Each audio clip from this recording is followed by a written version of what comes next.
अथो पुरः तस्मात् जग्नात् सर्वभूतः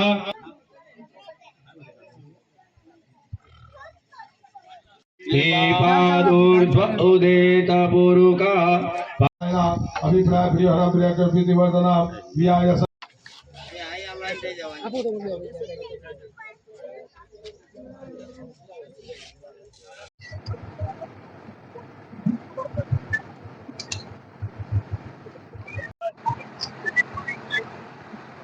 होगा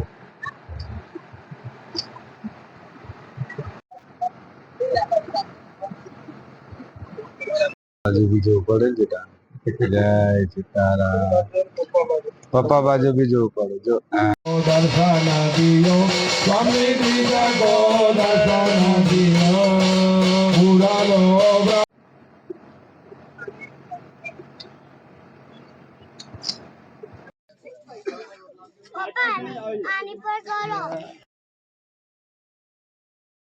मदाभ्यो स्वाहा धराये स्वाहा नारायण स्वाहा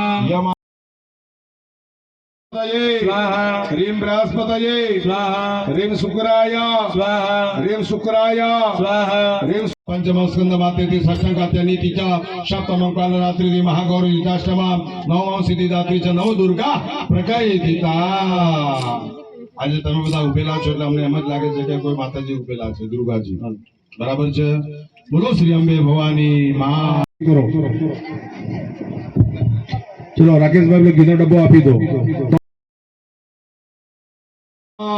ओम सूर्याय स्वाहा ओम सूर्याय स्वाहा ओम सूर्याय स्वाहा ओम सूर्याय स्वाहा ओम सूर्याय स्वाहा ओम चंद्रमसे स्वाहा स्वाहा के अंदर पड़ी जવું જોઈએ। ह्रीं चंद्रमसे स्वाहा ह्रीं चंद्रमसे स्वाहा ह्रीं चंद्रमसे स्वाहा ह्रीं બે જ મિનિટ થાળી અગાડી આપો અક્ષયભાઈ, ફટાફટ બધાને પૈસા અપાઈ દો। हाँ लेडीज लोग थाली पकड़ी रखो। तिष्ठन् समितोऽभ्यादाय स्वाहा प्रोक्षण ईशान पर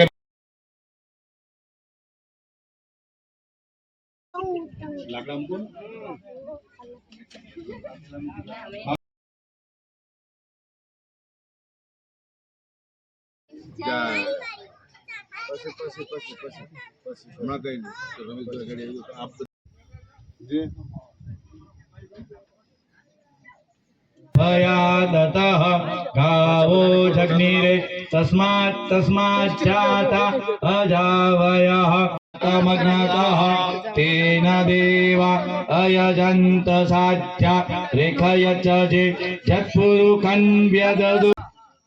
જેણે જેણે કરી તેના તેના બીજા જન્મની આપણે આ કથા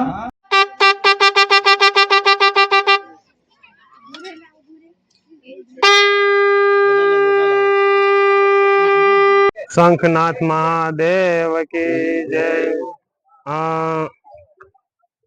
ગામ કોલિયાપાડા, માંડવી, તાલુકો નેત્રંગ, જિલ્લો ભરૂચ। પપ્પાનું નામ છે રમેશભાઈ દલસુખભાઈ વસાવા અને એમનો દીકરો નાનો લક્ષ્મણભાઈ રમેશભાઈ વસાવા અને મારા મોટા ભાઈ છે નારાયણભાઈ રમેશભાઈ વસાવા। તો પપ્પાને લગભગ ઘણા વર્ષો પહેલા જ્યારે ખેતી કામ કરતા હતા એટલે તે વખતે સંઘ નીકળેલા અને તે સંઘ નીકળ્યા એટલે એટલું બધું જાણકાર નહીં કે સંઘ નીકળ્યા કેવી રીતે નીકળ્યા એટલે પછી એટલું બધું ખ્યાલ નહીં આવ્યો। પછી અત્યારે લગભગ 6 મહિના થયા અને એ જ જગા પર પપ્પાને સપનું પણ આવતું હતું અને કે આ જગા પર હું છું સંઘ એવી રીતે સપનું આવતું હતું અને પછી પપ્પાએ ને બધાએ અમે વાત કરી અને સાથે સાથે અમારા રામદાસ બાપુ ને વાત કરી અને એમને પણ અહીંયા ભૂમિ પર આવીને સ્થળ પર તપાસ કરી અને જોયું તો બાપુએ પણ કીધું કે હા સંઘનાથ જે શંખ છે એ છે જ આમાં। પછી એમ કરતા કરતા એ અહીંયા જ્યારે ખોદકામ કર્યું એટલે શંખ નીકળ્યા અને શંખ નીકળ્યા એટલે પછી ગામના જે વડીલો છે, ભક્તો છે, આગેવાનો છે એમને બધાએ સાથ સહકાર આપ્યો અને અત્યારે ભૂમિપૂજનનું અને શ્રી લક્ષ્મી માતાજીનું મંદિરનું આયોજન છે, શ્રી વિષ્ણુ નારાયણનું મંદિરનું આયોજન છે અને આવી રીતે અત્યારે પ્રોગ્રામ તારીખ 27/4/2025 ના રોજ ભૂમિપૂજનનું આયોજન અને સત્યનારાયણ ભગવાનની કથા પણ કરી રહ્યા છે અને બધા ભક્તજનોનો સાથ સહકાર છે અને આવી જ રીતે સાથ સહકાર મળે અને ભાવિક ભક્તોને અહીંયા આવીને દર્શન કરે એવી જ ભગવાનને પ્રાર્થના કરીએ કે અહીંયા સરસ મજાનું મંદિર બને અને આવી રીતે आयोजन था एवी भगवान ने प्रार्थना। साल के पहले यहाँ जब कल्टी मारने से पहले यह शंख निकले तो असंख्या निकले, तो ये सभी भाई भक्तों के जो का अजब लगा कि ये कहा। तो हम लोग को जब जान किए हैं तो जान करने के बाद ये आए, आके यहाँ ये शंख निकले, ये पूरी पृथ्वी के अंदर सम्मुख दिख रही है।